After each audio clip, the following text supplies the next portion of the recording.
নমস্কার বন্ধুরা, সকলকে আমার চ্যানেলে স্বাগত। গত 5ই ফেব্রুয়ারি সুপ্রিম কোর্টের তরফ থেকে ডিএ মামলায় যে রায় প্রদান করা হয়েছিল, সেই রায়ের পরেও এখনও পর্যন্ত যে সমস্ত সরকারি কর্মচারী এবং পেনশনাররা বকেয়া ডিএ এরিয়ার পাননি, সেই সমস্ত সরকারি কর্মচারী এবং পেনশনারদের বকেয়া ডিএ এরিয়ার প্রদান করার জন্য রাজ্যকে একটি নির্দিষ্ট সময় বেঁধে দিল সুপ্রিম কোর্ট। কি বলেছে সুপ্রিম কোর্ট, কতদিনের মধ্যে তাদেরকে বকেয়া ডিএ এরিয়ার প্রদান করতে হবে, সব কিছু নিয়ে আজকের ভিডিওতে বিস্তারিতভাবে আলোচনা করব। ভিডিওটি অত্যন্ত গুরুত্বপূর্ণ, তাই অবশ্যই প্রথম থেকে শেষ পর্যন্ত ধৈর্য সহকারে দেখবেন এবং ভালো লেগে থাকলে অবশ্যই একটি লাইক করবেন এবং সকলের সঙ্গে শেয়ার করবেন। আর সেই সাথে এই চ্যানেলে যদি প্রথমবার হয়ে থাকেন এই রকমের ইনফরমেটিভ ভিডিও আরও দেখার জন্য যারা এখনও পর্যন্ত এই চ্যানেলটিকে সাবস্ক্রাইব করেননি তারা অবশ্যই চ্যানেলটিকে সাবস্ক্রাইব করে নিতে ভুলবেন না। তাহলে চলুন আমরা বিস্তারিত জেনে নিই। আমরা সকলেই জানি সুপ্রিম কোর্টের তরফ থেকে সমস্ত সরকারি কর্মচারী এবং পেনশনারদের সুষ্ঠুভাবে বকেয়া দিয়ে এরিয়ার পেমেন্ট করার জন্য একটি মনিটরিং কমিটি গঠন করা হয়েছিল এবং সেই মনিটরিং কমিটি তাদের রিপোর্ট সুপ্রিম কোর্টে পেশ করেছে এবং এই রিপোর্টের পরিপ্রেক্ষিতে সুপ্রিম কোর্টে বলা হয়েছে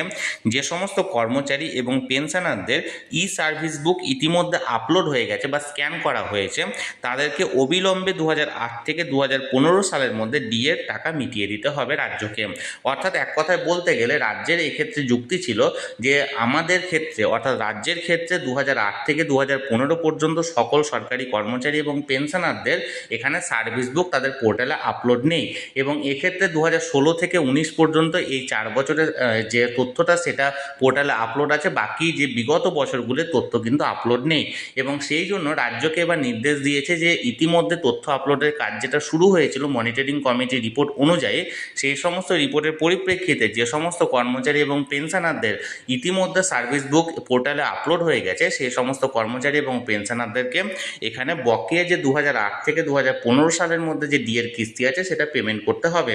রাজ্য জানিয়েছে ইতিমধ্যে 64,759 জনের ই সার্ভিস বুক স্ক্যান করে আপলোড করা হয়েছে এবং এই সরকারি কর্মীদের প্রথম কিস্তির ডিএ আগামী 3রা সেপ্টেম্বরের মধ্যে মিটিয়ে দিতে হবে, এই রকমই জানিয়েছে মনিটরিং কমিটি। এবং এই 65,000 সরকারি কর্মচারী যাদের সার্ভিস বুক ইতিমধ্যে আপলোড করা হয়ে গেছে পোর্টালে, সেই সমস্ত 65,000 কর্মচারীর এখানে আগামী 3রা সেপ্টেম্বরের মধ্যে বকেয়া ডিএ এরিয়ার পেমেন্ট করে দেবে রাজ্য, এরকমই জানিয়েছে মনিটরিং কমিটি। এর পাশাপাশি আমরা সকলেই জানি গত 6 আগস্ট 2026 সুপ্রিম কোর্টে ডিএ মামলার শুনানি ছিল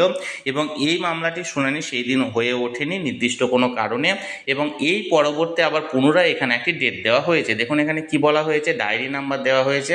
কেস নাম্বার এবং প্রেজেন্ট বা লাস্ট লিস্টেড অন কবে হয়েছিল 6 August 2026, honourable mister justice Sanjay Karol and honourable mister justice Prashant Kumar এজলাসের, এই দুইজন মাননীয় বিচারপতির এজলাসে উঠেছিল, যেটি কোনো কারণবশত শুনানি সম্পন্ন হয়নি। এবার দেখুন এখানে বলা হয়েছে tentatively case may be listed on কবে, আগামী 18 আগস্ট 2026, অর্থাৎ আগামী 18 আগস্ট 2026 পুনরায় এই মামলাটি আবার সুপ্রিম কোর্টে উঠতে চলেছে। অর্থাৎ এক কথায় বলতে গেলে এখানে মনিটরিং কমিটি নিজেদের যে